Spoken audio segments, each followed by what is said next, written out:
ভৌগোলিক অবস্থান আর জলবায়ু সংকটে প্রতি বছরই কম বেশি বন্যা কবলিত হচ্ছে দেশ। কখনো কখনো ভয়াবহ মানবিক ও অর্থনৈতিক সংকটের কারণ হয়ে উঠছে এই প্রাকৃতিক বিপর্যয়।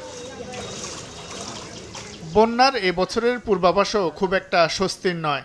আগামী কয়েকদিন উজানে ভারী বৃষ্টিপাতের কারণে রংপুর, সিলেট এবং ময়মনসিংহ বিভাগ সহ দেশের মধ্যাঞ্চল বন্যায় প্লাবিত হতে পারে বলে সতর্কতা দিয়েছে সংশ্লিষ্ট দফতর। বন্যা পূর্বাভাস ও সতর্কীকরণ কেন্দ্র বলছে, আবহাওয়া পরিস্থিতি বিশ্লেষণে বর্ষা মৌসুমের শুরুতেই এবার ভারী বৃষ্টির আভাস পাওয়া যাচ্ছে। এরই মধ্যে রংপুর বিভাগের তিস্তা, ধরলা এবং দুধকুমার নদীর পানি বৃদ্ধি পেয়ে সতর্ক সীমায় পৌঁছেছে। কোথাও কোথাও দেখা দিয়েছে ভাঙন। বিপদসীমার কাছাকাছি রয়েছে সিলেটে সুরমা ও কুশিয়ারা এবং ময়মনসিংহের সমস্যরির পানি। ফোটানোর ঝামেলা ছাড়াই নিরাপদ পানির জন্য ঘরে আনুন পিওরিট। কল করুন 16627।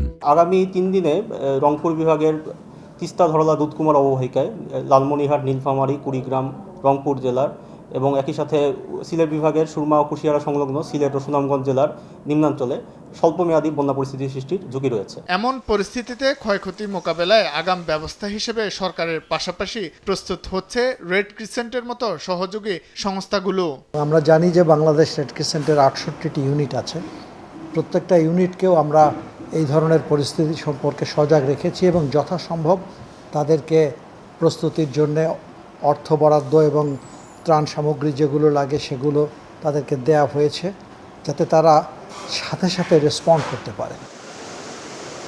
জুনের শেষ ভাগ থেকে 2 জুলাই পর্যন্ত দেশের বিভিন্ন স্থানে এবং উজান মিলিয়ে 350 থেকে 400 মিলিমিটার বৃষ্টিপাতের পূর্বাভাস রয়েছে। শাহিন আলম, সময় সংবাদ, ঢাকা।